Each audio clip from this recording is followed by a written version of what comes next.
What's up, Big 12 Nation? It's Tuesday night in America. That can mean only one thing.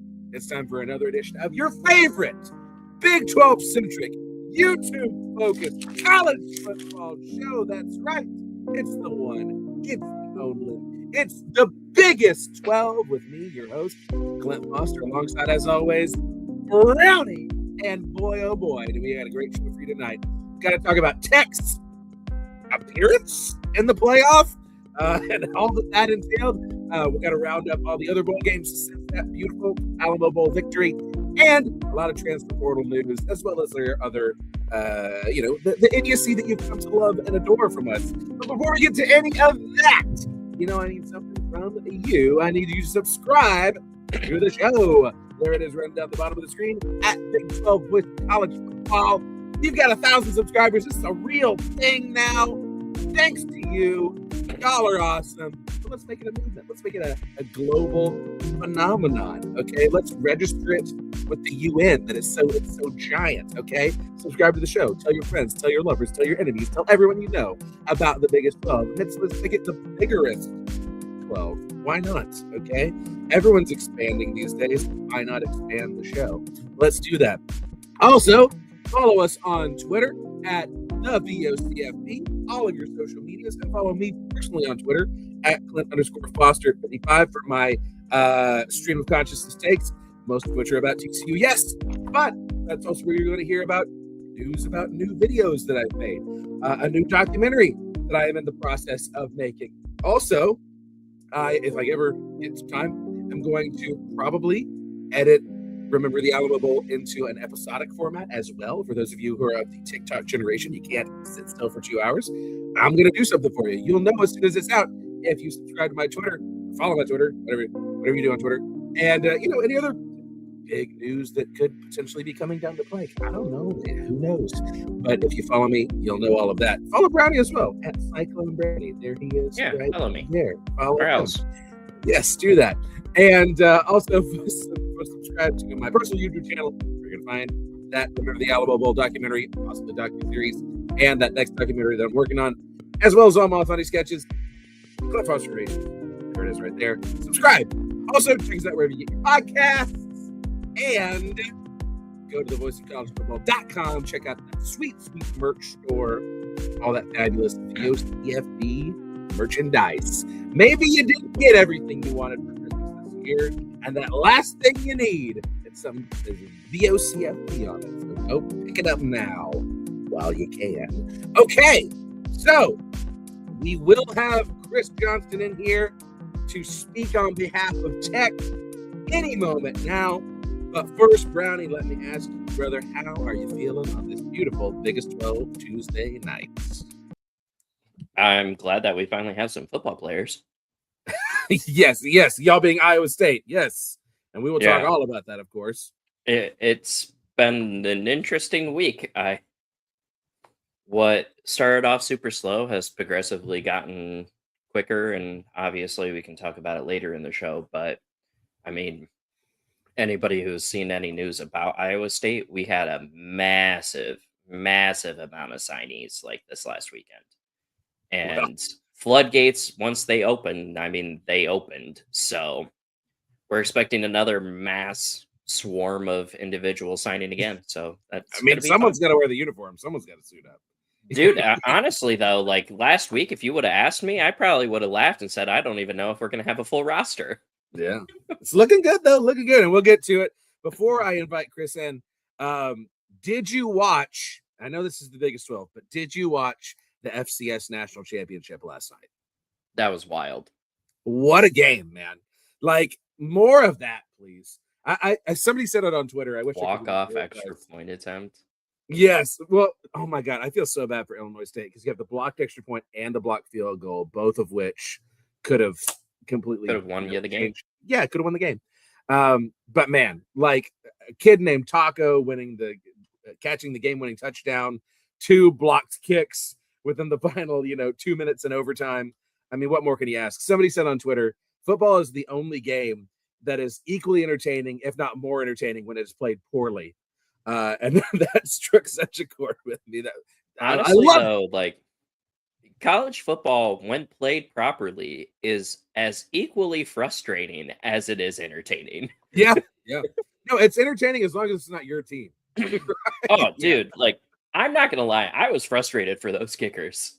Yeah. No, like, I was literally like, "How? How does that happen?" And then I was like, "You know what? This isn't the kicker's fault. It's the long snapper's fault. I'm not blaming it on him anymore." No, that was a bad snap on that first field goal for sure. That was a terrible snap. Yeah, yeah. But FCS football, man, it's still pure. They're getting poached by the transfer portal all the time, but it's still pure football. Speaking of the transfer portal, here he is, ladies and gentlemen, as he often does, representing Texas Tech on the show, Chris Johnston. You know him as Flatland Sports. Chris, how you doing on this Tuesday? I'm doing a lot better than I was about a week ago this time. Good Lord. You've recovered. You've internalized everything. Well, that whole game just feels like it was a lifetime ago, ever since the transfer portal opened up. I mean, it's I forgot we even played football this year.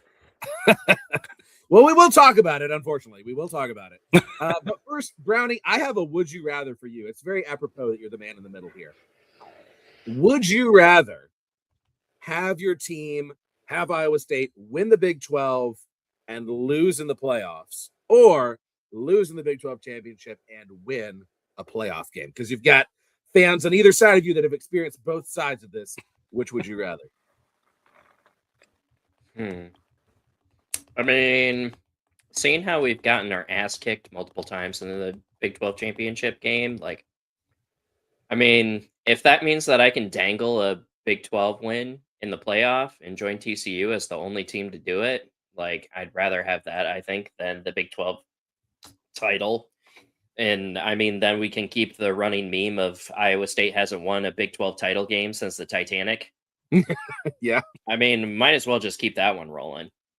Yeah, why not? Why not? I'd rather win a playoff game because you never said that we would lose the next round. Yeah. So there is a chance for a natty there. Yes. Yes. I mean, I will say, from my perspective, as annoyed and irritated and furious as I was after our Big 12 championship against Kansas State, and also as frustrating as it is that we haven't won since 2014, winning that semifinal game against Michigan, that moment up until midway through the first quarter against Georgia, that was one of the highest sports highs I've ever been on. So I'm happy with how things worked out for me. I know Tech's been trying to get over that Big 12 championship hump for a long time, Chris. Are you pleased? This is the right question. Are you pleased with the way things went? But are you okay with losing in the playoff so long as you got that Big 12 championship? Or where are you at? I mean, if I had to choose one or the other, I'd prefer both. But if I had to choose one or the other, I definitely think I would take the playoff win. I think that just carries a lot more water on a national scale than a Big 12 championship does, especially in like today's climate where everything and anything that can be used against you will be used against you by Paul Feinbaum. Although, did you see him on TV today? Oh, I haven't watched Paul Feinbaum in 10 years. He went on and had like a long monologue about how he can't do this anymore. The SEC is terrible, and he's tired of sticking up for it. And I'm not even kidding. News. This is the best news of 2026. Go watch it. It's great. But no, I mean, I'm happy with what we got, because a year ago Texas Tech was 8-5. The running joke was Tech spending all this money just to go 8-5 again, 7-5 again, whatever it is. And now the running joke is Texas Tech is spending all this money just to win a Big 12 and losing the college football playoff. We're moving up in the world. We're evolving. There you go. That's a great way to look at it. Now you need to spend $40 million. Cody Campbell will. Not I will. He will. He can and he will. Yes. Well, and we will talk all about the transfer portal. We will get to that, but we should open up this body, right? Look at what went wrong, cause of death, all of this.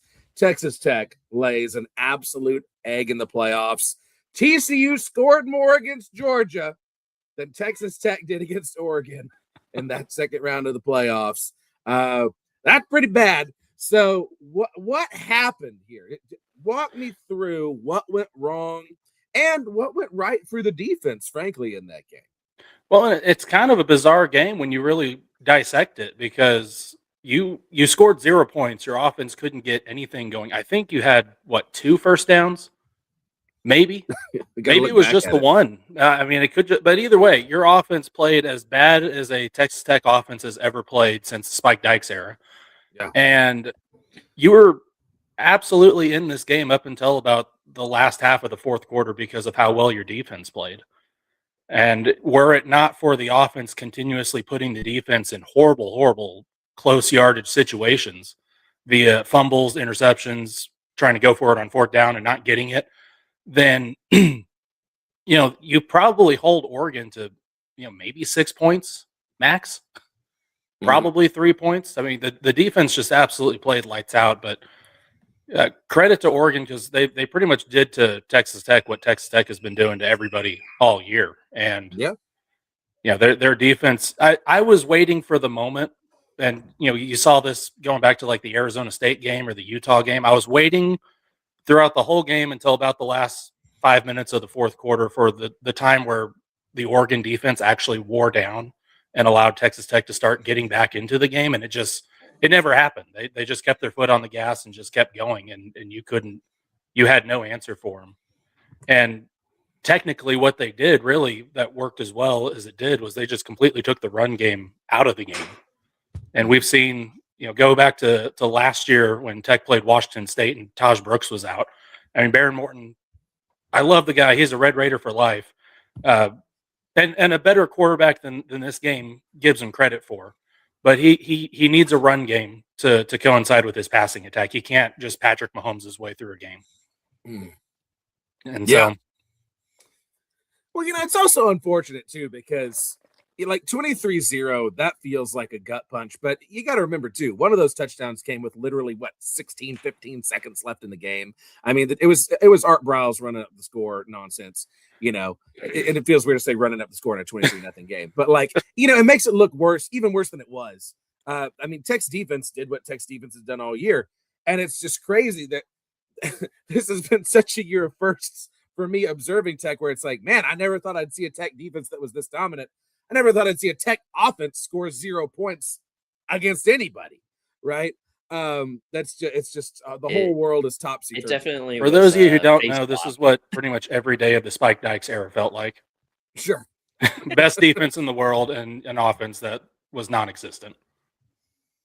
I mean, honestly, when you break it down to, it's not that the offense didn't do bad. I think Baron Morton just had a really, really, really bad game. Yeah. I mean, he has a fumble. He has 2 interceptions. He missed a field goal too. Yeah. I mean, that field goal, it was 3-0 at that time. That could have changed the entire game.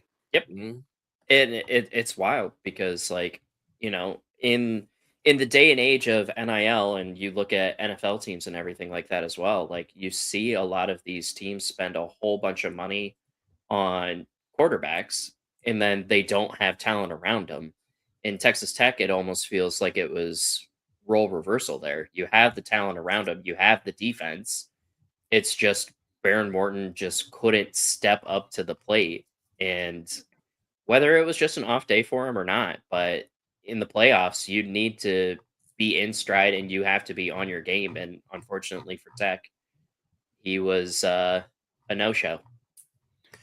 Well, and the truly unfortunate thing about this is if Tech plays most of the rest of the field, it's probably a different story, right? I think Tech murders Alabama, for example. I think Tech anybody would murder Alabama. Yeah, there's a lot of there's a lot of ways that this could have gone a lot better. But it's and also BYU. If BYU would have been in the field, they could have beaten a lot of teams not named Indiana, right? Ole Miss, Georgia. These are all teams that the Big 12 could have showed out against. And it's unfortunate that because Tech looked as bad as they did, this is just continuing that narrative nationally of, oh, the Big 12 is a second-tier conference. And you factor in the fact that the Miami, who didn't even win the ACC, is kicking everybody's ass, right? This is just a really bad cocktail for the Big 12's perception. I don't know. Do you think there's any way that we can get 2 teams in next year? Oh, yeah, there's always a way. I mean, one team will have to go 12-0 for sure. Yeah, you'll need a situation like what could have happened this year, where a team goes 12-0, and then the other team is either 12-0 or 11-1, and then the number 2 team wins in the Big 12 championship game. Anything less than that, though, no, you're not. But you are benefiting a little bit from the absolute like social collapse that the SEC is going through right now, and surprisingly, that seems to have taken over the narrative. Even with Texas Tech playing as poorly as they did, all the criticism is coming from the SEC side of the crowd. The Big Ten side is, not as trigger happy when it comes to that, because they've also been, the victims of Kirk Herbstreit trying to push a narrative unfairly, like he did with Indiana last year. And so I think the Big 12 will be just fine, especially if teams like Oklahoma State kind of get it together. If BYU is going to be a power in the coming years as Bear Bachmeier progresses, and they've got the funds to keep doing the NIL game too. But Oklahoma State seems to be kind of turning it around as far as this offseason goes, and they've got a really, really good coach in Eric Moore. So if you get kind of the established brands of the Big 12 to be good again, so Texas Tech, Oklahoma State, BYU, maybe Iowa State. I'm not seeing it this year. Sorry, Brownie. Hey man, we're playing Moneyball right now. There you go. But get some of the more established brands of the Big 12 to kind of come back a little bit, as opposed to having Arizona State win your conference last year, and and Cincinnati kind of making a run this year, and so on and so forth. Cincinnati's going to be making a run anytime soon. No, I feel for him. We took their quarterback. I don't feel that bad for him, but I feel a little for him. Eat regular spaghetti. You know what? Yeah. You don't need to put chocolate in your chili, okay, man? Yeah. You don't need it. My sister-in-law had a job out there for a while, and they had like a chili cook-off contest, and everybody made their weird like cinnamon chili, and she literally just opened up a can of wolf chili and served that and got first place. We've never tasted anything like this before. Exactly. Oh my god, this is amazing. It actually has flavor and it's spicy. What? This is warmed up dog food. It's better than what we've got. Exactly. Theirs is warmed up dog food with cinnamon flavor. Yeah, there you go.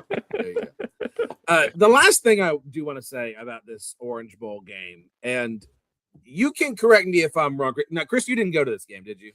No, I was here in Lubbock. Okay, so on TV, there was a reported attendance of 65,000. It did not look like 65,000 people were at this game. Okay, and this isn't just like a slight at Tech, but like that was for a quarterfinal playoff game. It looked like nobody was there. And obviously the solution is you need to play more playoff games on campuses, I think.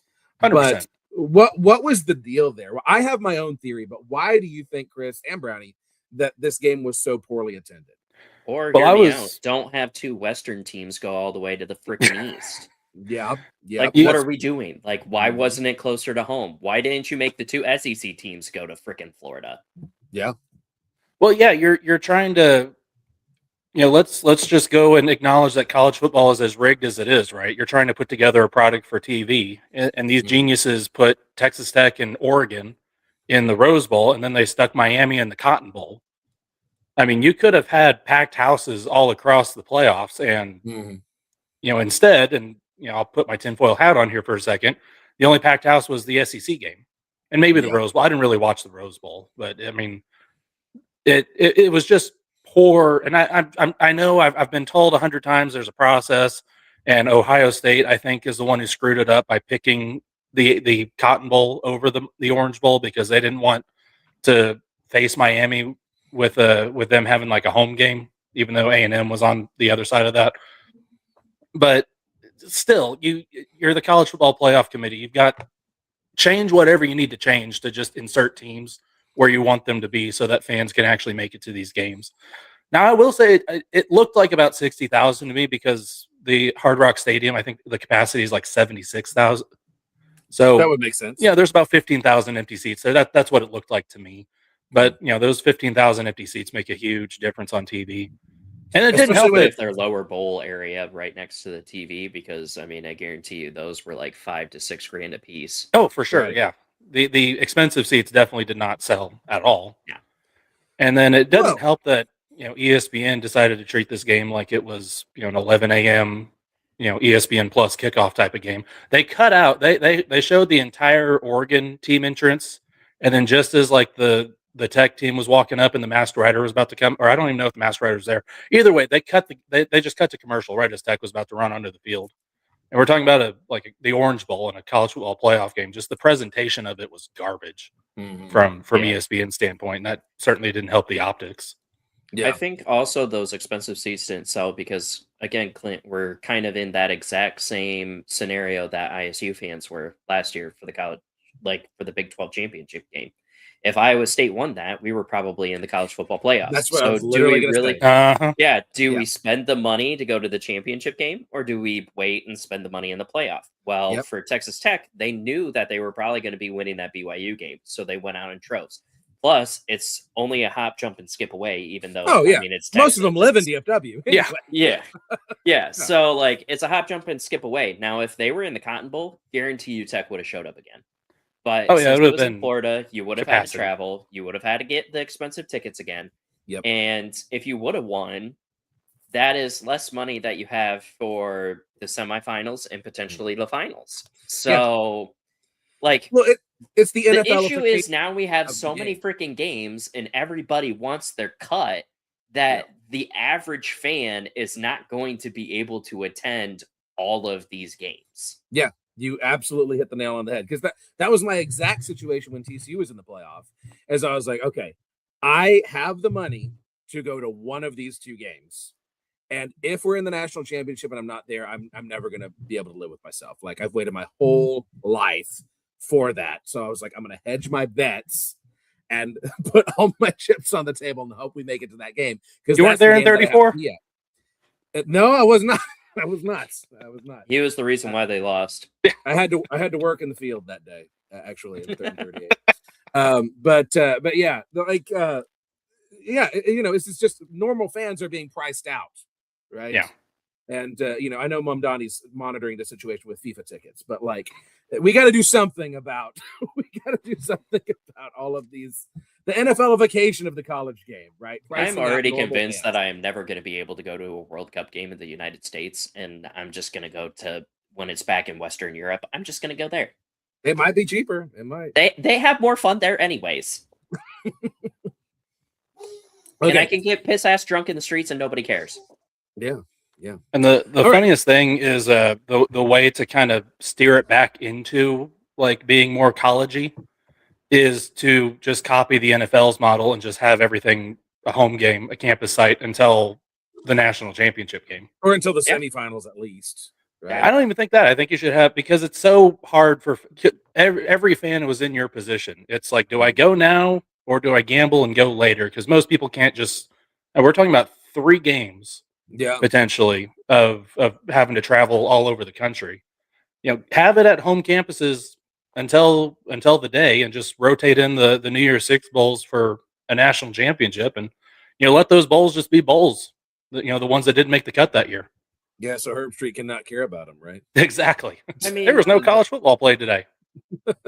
I think that it'd be interesting if we were able to somehow make it to where, like, the almost kind of like how March Madness does it at the beginning of the tournament, where maybe both of the semifinal games are in the exact same stadium, just one at like a noon kickoff and one at a 7 p.m. kickoff. Man, wouldn't It you gives be the you second enough team on that time. tore up field? Oh, Orange dude, Bowl that Part would be 1, an Orange Bowl Part absolute 2. freaking nightmare. But I mean, There's just divots being in the able to field. sell tickets to that kind of thing, like that would be fun. See, and I've Yeah. been pushing hard that they should just go back to the host campus actually host, like the 1 and 2 seeds actually just hosted from home. I would love Yeah. that. Yeah, because that's the thing. Right now, there's literally no incentive to be a top 4 seed. Every single top 4 seed except for Indiana, is that right? Every Mhm. single top 4 seed except Indiana has lost in the Yeah. 12-team playoff era. Like, because If you you have have a a bye week, you're month-long screwed. layoff and you're playing at a neutral site, like against a team that's now got some momentum. It's just terrible. But nobody cares about what I think. So let's run down the rest of the bowls. unfortunately, last week was great, right? Last week, the Big 12 was 3-0 in bowls. TCU won an amazing Alamo Bowl yet again with the backup quarterback. Insane in overtime. And since then, the Big 12 was just pissed right down its leg. Everybody except for Utah has did nothing but lose. So let's run them down real quick. We had Arizona State losing to Duke in another crazy game, 42-39. Utah does beat Nebraska 44-22. And Navy crushes Cincinnati 35-13. I think that's just the beginning of a lot more to come for Cincinnati, unfortunately, next year. And SMU beats Arizona in the Holiday Bowl 24-19. Gentlemen, what do we make of all of this losing? I was trying to put it more eloquently, but just losing by the Big 12 in the second half of these bowls. Well, obviously, the teams in the first half wanted to be there, but then the teams in the second half of bowl season didn't want to be there. Well, I don't think there's any and question those are quality losses, Clint. You can't deny that. Yeah, that's true. That's very, true. very quality loss. I'm just going to say TCU screwed it up for everyone because you go and have this incredible win over USC, and then that was the you took all the win mojo from everyone. I guess so. We just sucked it right out of everybody, like that machine in Princess Bride that sucks the years out of your life, Yes. right? We just sucked all of the good mojo from everyone else in the Big 12. I'm okay with that. I had fun. Everybody else that was was a great to game. blaving. Huh? To blave. Blave. Not true love. He's saying to blave. Yes. But yeah, not great. Not great. And of course it would be Utah that wins. Okay. But yeah, I was really hoping that Arizona State could pull it out against Duke. But Duke's got a good team. They got a good team. All right, let's we'll take a brief break here, hear about Voice of College Football Bets, and then we'll talk transfer portal because Lord knows there's a lot to say. Be right back with it. College football is even more exciting when you've got some action on the line, and the games are even better when you're cashing in. And the Voice of College Football is the place to be to get the greatest value. Start with my picks. 75% against the money line, 58% against the spread, and I've got a 40-plus year track record. 11-0 in the college football playoff for me last year against the money line, 8-3 against the spread. And I'm just the warm-up act. Steve Merrill of Wager Talk is our ace in the hole, show stopper. 7 years with the Voice of College Football, over 30 years in the industry. Steve gives us analysis on all the big games, but you can't miss Steve's weekly under-the-radar pick. 28-12 against the spread the last 3 years. You also get picks from some of our top analysts here at the Voice of College Football, including Corey Bratta, Matt Zemek, and Steve Dace. Check out those numbers. Become a YouTube or Patreon member for just $99 per month. Go to the main channel on YouTube, click join, and then select the betting tier. Do the same thing on Patreon. Make 2025 a winner now. All righty, so transfer portal time. The portal giveth and the portal taketh away. Now, I know all three of us are going to have a lot to say about our own team's activity in the portal thus far, so I want to challenge us first. Before we talk about our own teams, tell me something else in the Big 12 portal-wise that has really caught your eye. I will go first, and that is the fact that Bryson Washington declared to enter the transfer portal from Baylor, and Baylor is going to be all kinds of terrible next year. You love to see it, but man, what a disaster. Why are you dragging this thing out another year, putting yourself that much deeper in the hole, not just moving on from Dave Aranda? Baylor has just created such a problem for themselves that it's going to be so much more difficult now to overcome. So you said the portal taketh away. I don't know what you're talking about there. Yeah. That just those words don't jive with me. You wouldn't, Chris. You wouldn't. But somebody else. What's another piece of Big 12 portal news besides your own team that has stood out to you? I think the amount of players that are transferring out of Utah. Yeah. Following Whittingham. Yeah, like I find it interesting because like there has been articles that some players are potentially going to Michigan. There's even like that number 3 corner. That was their best corner on their roster, is now visiting Colorado and BYU and LSU. So I find that kind of interesting.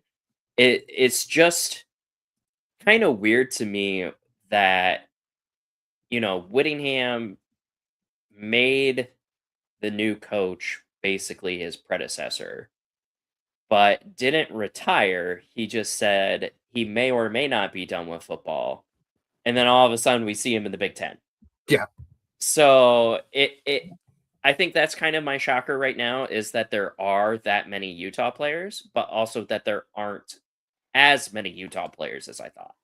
And I think that's just because most of that staff was able to stay intact with the retire voluntold stepping down or whatever. Well, that's why it wasn't necessarily a surprise to me, because from what I've heard through my sources, it wasn't necessarily a happy exit, and I think he was kind of pushed out a little bit. And I think there's not, despite what they're saying in press conferences, there's not a whole lot of motivation for Kyle Whittingham to give Utah a break here. And I think some of that's definitely rubbing off on players. And he definitely has landed in a place that has, significant NIL opportunities for some of these guys at Utah. I'm just glad it's not Matt Campbell at Michigan. Yeah. Yeah. By the way, Penn State's about to change their logo to a giant P that says state across it. Yeah. Reports It also be black. Does that mean that Iowa State will finally go back to the tornado bird? I freaking hope so. I really hope so. Matt Campbell almost single-handedly killed the beveled I-State logo. And Jimmy Rogers, if you're listening to this, please, avid listener, please bring back the Blender Bird. We love bring it back. And bring back the Navy. Get rid of the weird blackout and whiteout deal and just do like a Navy out. Yeah. I'm okay with red and Ronald McDonald. Give me the Ronald McDonalds back. Everybody flax on them. I think they're hilarious.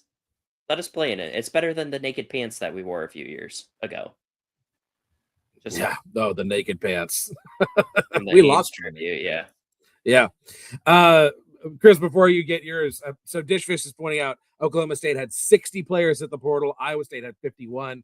Listen, this is the most frustrating thing about the portal, and I think that's just like killing the culture of the sport. I don't know if y'all saw this, but approximately 30% of all college football players, that's over 4,000 players, are in the portal right now. That's ridiculous. It's crazy. What happened to the game I love? Money. Yeah, that's what happened. Chris, something else that stood out to you this portal season so far? Not necessarily Big 12 related, but Texas is doing absolutely nothing in the portal right now. They signed like a punter. They lost a key receiver to OU. Yeah, and you throw that in with the fact that you're hearing some rumors that Sark might go to the NFL, and you wonder if there's trouble down in Brownwood. Please. I want to see him fail again. One other thing before we move on, and I'm trying to see if I can find a picture of this, but basically North Texas's entire roster is moving to Stillwater. Oklahoma State's losing a lot of players. They're also gaining literally everyone from Denton. And I can't find it for the life of me, but there's a Buc-ee's in Denton, and the Beaver mascot was wearing an Oklahoma State shirt the other night for the Denton Buc-ee's. Even he's transferring, right? No, not Bucky. Yeah, Bucky's going. Bucky's sell going out. Water as well. Yeah, he's not above it. Okay, so he's Texas Chris, Tech. I know you're chomping at the bit. Tell us about Tech's portal class, and did they overpay for Brendan Sorsby? Is he worth $5 million? No. Well, yeah, he is. And this idea that he isn't, if he had transferred to LSU, nobody would be saying a word about it, and they'd be talking about how great of a quarterback and how great of a pickup he was for LSU. Have you seen the graphic, like the heat map of like quarterback abilities for Brendan Sorsby. Mm-mm. Have you ever seen these? Like it's like a graph, and there's like throwing ability, running. It kind of goes around in a circle, and usually they're kind of jiggied, zigzaggy looking. His was just a perfect circle because he's like statistically is maxed out like every single skill that a quarterback can have. And so I think the thing that I'm most excited for is the fact that he hasn't really ever been injured, which as a Texas Tech fan, I haven't experienced that since Taylor Pop. No, he got hurt too. Graham Harrell, the only quarterback I remember who like I was going to say, you're going to have to legitimately go into started probably the entire the season 90s. and never played hurt. Is But this what I you're mean, referring to? that's it. Chris? Yeah. And like I said, usually those things are really like jaggedy looking. There's like some that are way out there, some that are way in the middle. I've never seen one of these that was like a perfect circle. So Brendan Sorsby, I remember I watched him when he came to Lubbock and really, really almost took a bad Cincinnati team and just ran it down Texas Tech's throat that night until. Yeah, they looked good that night. Yeah. Yeah. And long story short, yeah, absolutely, he's worth it. And if we're talking market rates or whatever, he's worth what people are willing to pay for him. Yeah. And that's LSU was capitalism, sure baby. willing to pay that for him, and Texas Tech was willing to pay for it too. Yeah. I And mean, if Mark they weren't Gronowski willing to at pay Iowa for it, got someone doing- else would have paid for it. Yeah, Mark Gronowski being $2.5 million. I mean, Brendan Sorsby is obviously way more than double his productivity. So, I just find it weird that we're spending $5 million on a quarterback. Yeah. Like, because that kid, he ain't gonna be an NFL star. He's not gonna make $5 million in the league, right? Hey, man, you gotta retire. Sorsby, I think he certainly had a better chance of being in the NFL than I think. Than Baron Morton did. Yeah. I think Baron Morton was making about a third of that at Texas Tech last year. And I would, Hometown as we discount. sit today, and as players are progressing, he's certainly more likely to have a career in the NFL than Arch Manning is. That's true. I mean, listen, I was a big Brendan Sorsby fan and a big Brendan Sorsby believer until he played TCU and didn't do squat against us. I'm like, wait, hold up. Like, is this the guy that I've been hyping up? Like, he didn't do anything against us. But maybe he was already checked out at that point. Who knows? What else can you say about Tech's portal class, Chris? It's hard to keep up with. I'm trying to pull it up again. Obviously, like the last thing that I really looked into was Brendan Sorsby, and Tech has signed. Just in the time that I was trying to get through the Taco Bell drive-through, 1, 2, 3, 4, 5, 6 portal players. The Bryce Butler is one that stuck out to me, who transferred over from Washington. My biggest concern coming out of the Orange Bowl and just kind of coming out of this season in general was obviously offense was going to be the priority and finding a better quarterback because Will Hammond's hurt. He's probably not going to play at all next year. He might not play at all ever because of who we've got coming in from the high school ranks, which would be a shame for Will Hammond. But yeah, I was definitely worried about how you would replenish the defense and if you'd be able to do that, because you really caught lightning in a bottle last year by just getting one of David Bailey and Romello Height last year and somehow managing to get both of them. And it's like, can you do it again? And then you get Austin Romaine from I can't remember the name, Kansas State. Austin Romaine comes in. You've got, I mean, the defensive line and the defensive back position that you've picked up in the portal just in the last day. Your defense might actually be better next year than it was this year, just based on who you have on your roster. Of course, you lose Rodriguez. But picking up Austin Romaine, I mean, that pretty much it. You're trading one out for the other. Yeah. Well, Brownie, Iowa State's got a football team now. Tell us about some of those big pickups that y'all have gotten. I guess we could start with the bigs for the big pickups. Iowa State is currently on trajectory. I believe we currently have signed 7 offensive linemen, and we're projected to get 2 more offensive linemen per you lucky our lovely insider information. So we're going to have 9 offensive linemen. And I mean, these are big boys. 6'4", 355, 6'5", 305, 6'4", 318, 6'3", 315, 6'4", 305, 6'7", 345, 6'6", 333. And I mean, all of those boys know how to play every position. Now, unfortunately, we don't have Cody Campbell money. So a lot of these guys are coming from Division II, FCS, a couple D3s, a couple of G5s. So it's not like we're going out and we're getting all of these big guns. I think like the biggest offensive lineman that we went and got is we got Jake Taylor from Oklahoma, which was a huge get for us. Now, the primary concern was he was injured last year. He had a season-ending injury last season. Is he going to be fully healthy? Is he going to be able to come back from that?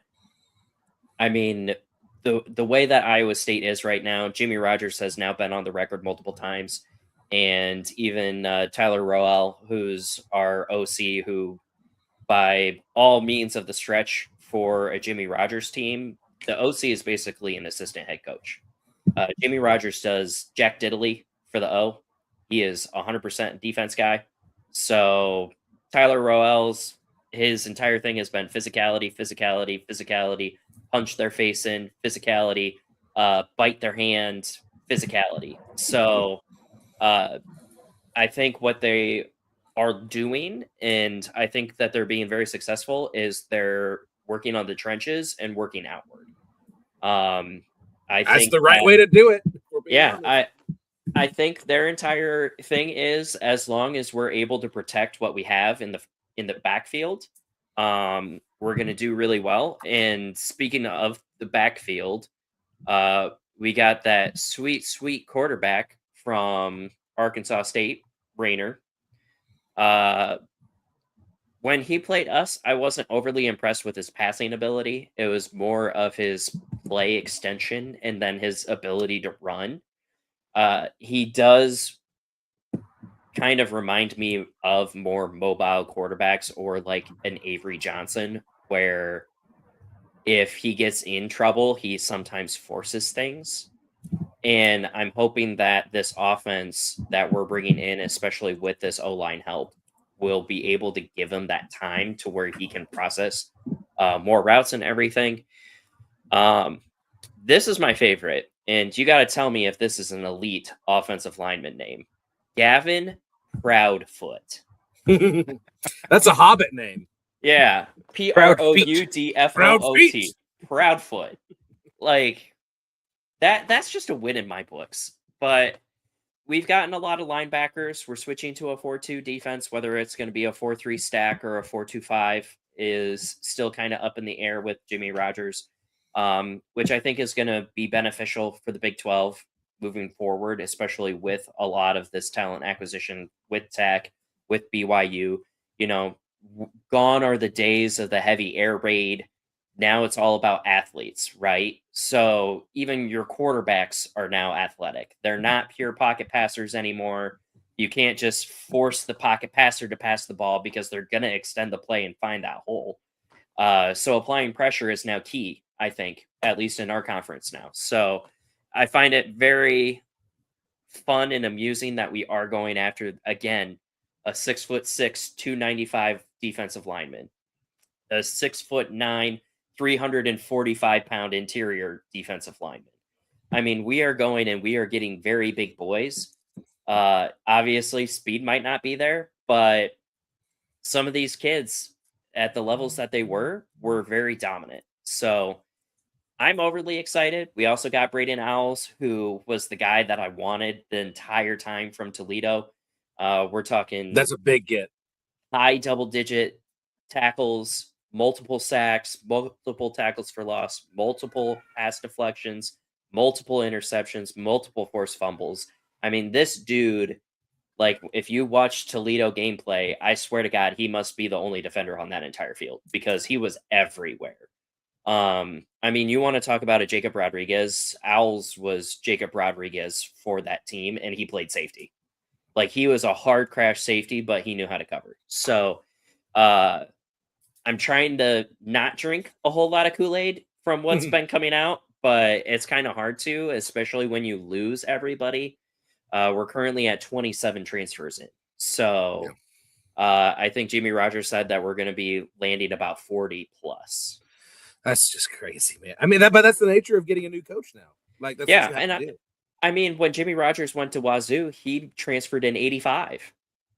Yeah. Like, that entire roster was brand new, and he somehow still went 6-6. Granted, we can make fun of it all we want because it was Pac-12 and Mountain West Conference, but I mean, 85 guys, and you don't have NIL. You're in the middle of BF nowhere, right?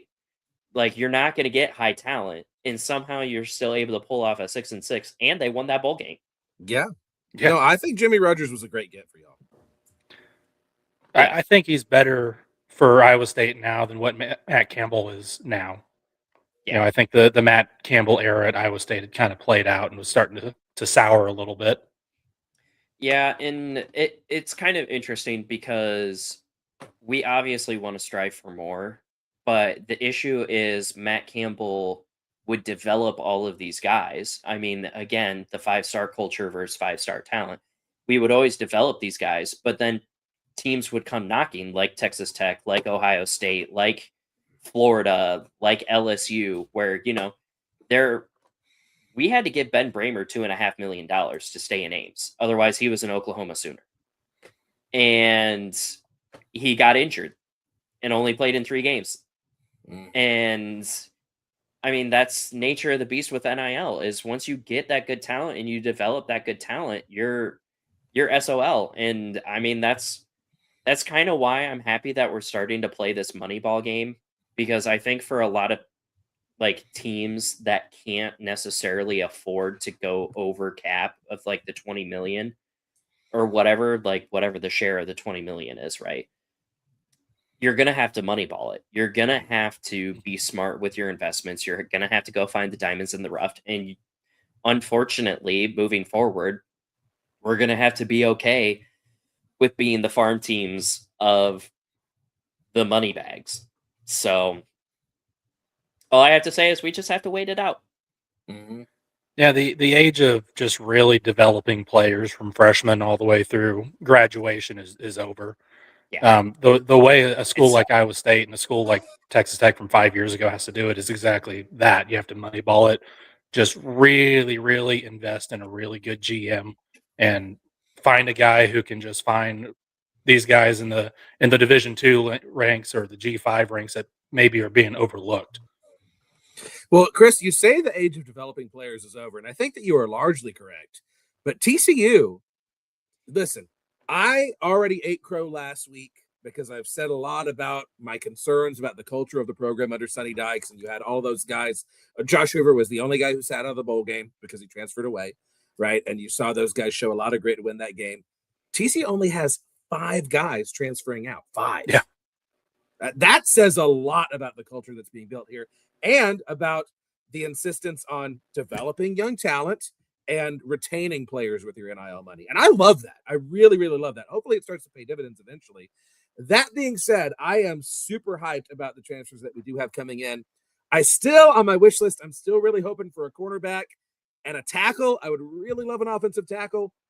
But they're all ours. Sorry. Yeah. You could just spare one for us. But you had your chance with the OU guy and we took him. So sorry, not sorry. Well, you know, hey, I personally, I would much prefer elevating a G5 guy who excelled at that level, or even an FCS guy who excelled at that level, rather than a Power 4 flame out. Personally, right? Yeah, I mean, that's what we're trying to do right now. Generally, there's a reason why those teams are willing to let those guys go. Yeah. Right. But I'm speaking of that, I'm insanely excited about Jaden Craig. Honestly, you talk about guys playing out their welcome. You know what, Hoover? It was very obnoxious because this guy literally last year was talking about loyalty, this and that, and a man's word is his bond, and a handshake means something, and now he's going to Indiana. Okay, whatever, bye. But I'm very excited about Jaden Craig, Harvard quarterback. If you've watched any Harvard film, he was their entire team, right? He's the sole reason that they made it to the playoffs. And they ran into Villanova, right, which was a really daggum good team, so they lost to Villanova. But, I mean, a lot of the bad plays that went awry for the offense, he put it right in the breadbasket of the receiver, and they just didn't catch it or they tip it up in the air, right? This is a guy who, by all accounts, is NFL ready right now. Mel Kiper gave him a top 10. He was one of his top 10 quarterbacks going into the draft this year. So he's just trying to get some Power 4 tape.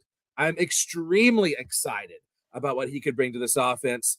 Also, we do have Noah McKinney coming in on offensive line from Oklahoma State. That's one piece. I'd like one more, right? I'd like somebody opposite Ben Taylor Whitfield. We need someone to play tackle, anyone. Also, Jacob Fields, I'm very excited about. Safety out of Louisiana Tech. He was Conference USA Defensive Player of the Year this past year. And Michael Short, a linebacker from Virginia Tech. That's another one that I'm excited about. We also got Jeremy Scott from South Alabama.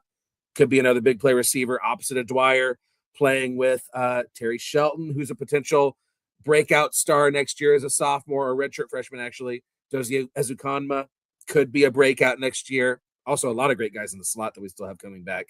And we got a white running back, which who doesn't love that? Landon Walker from the Colorado School of Mines. Keller kid coming back home to play football. He rushed for 2,000 yards apparently last year. He's going to be like your short yardage change of pace back because I think he's like 220, 225, something like that. But hey, who doesn't love a white running back? I'm excited. The funny thing too about that because we're getting one of his linemen. You're welcome. From Colorado School of Mines. Yeah. Yeah.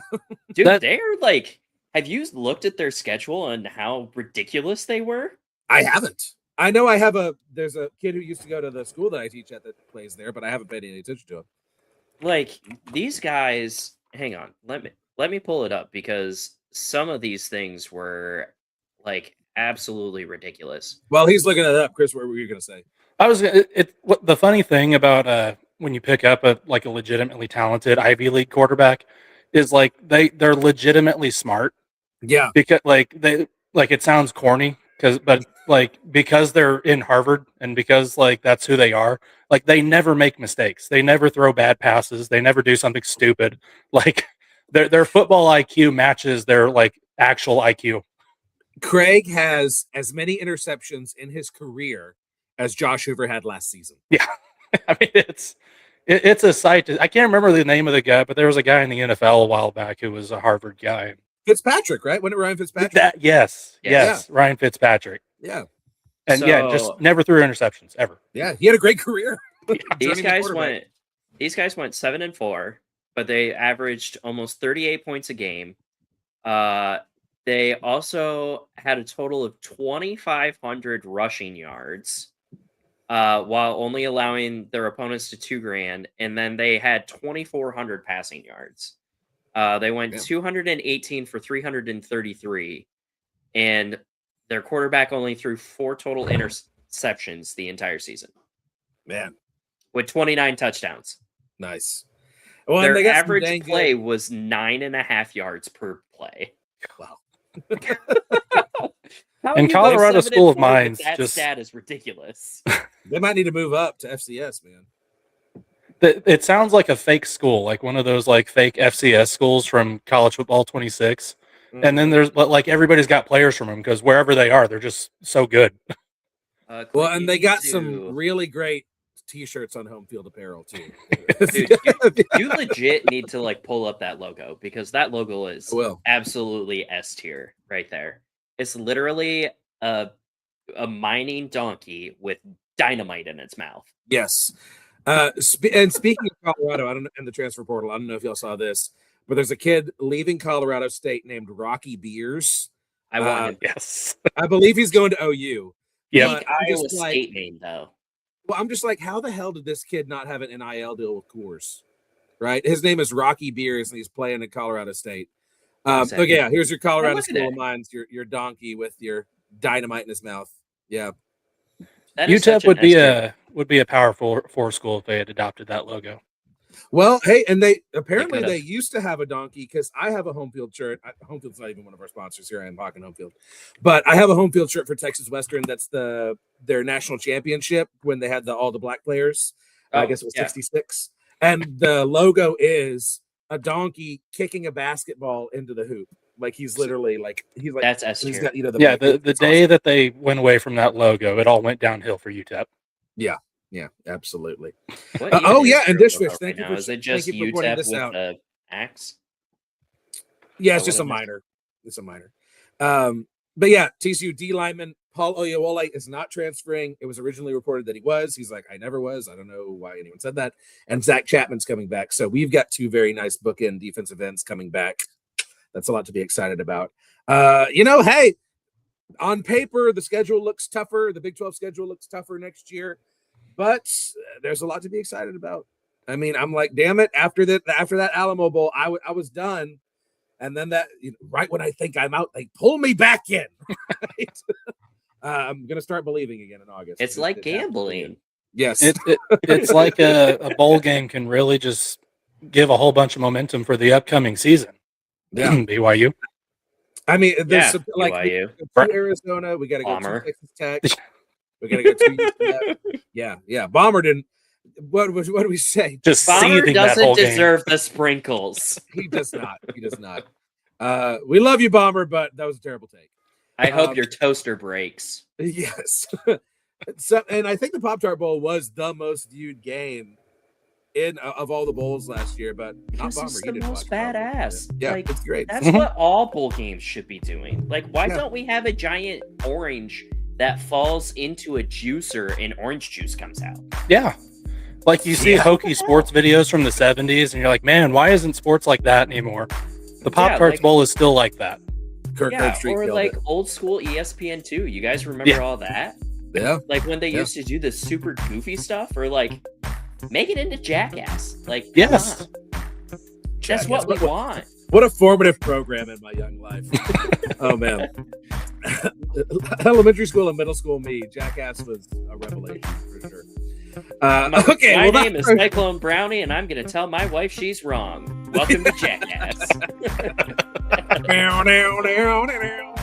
Okay, that's our show. She just Brownie, gave me a player.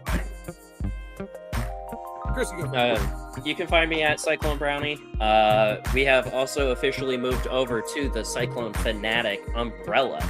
Nice. So you can find us still Cyclones After Dark, Cyclone Fanatic After Dark, CFAD, or you can also find us now on the main channel of Cyclone Fanatic.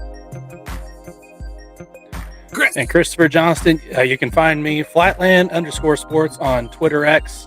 Also, the Flatland Sports Podcast on YouTube. I've got a new episode dropping tomorrow. And just search Flatland Sports on Google. You'll find me somewhere. Just throw a dart. There it is. Subscribe to the show at Big 12 BOCFB. We do this every week, people. Be a part of it. Subscribe. Tell all your friends. Tell all your neighbors. Tell all your enemies. Tell everyone. Follow me on Twitter at Clint_Foster55. And subscribe to my personal YouTube channel, where there's going to be so much more fun stuff coming in the near future at Clint Foster Creations. Follow the Voice of College Football over social media. Download us wherever you get your podcasts. And until next week, I love you. Hope your team wins. And go Big 12. We'll see you around. Reckon. I hope Indiana wins the Natty, and I hope they lose every game next year. Yeah.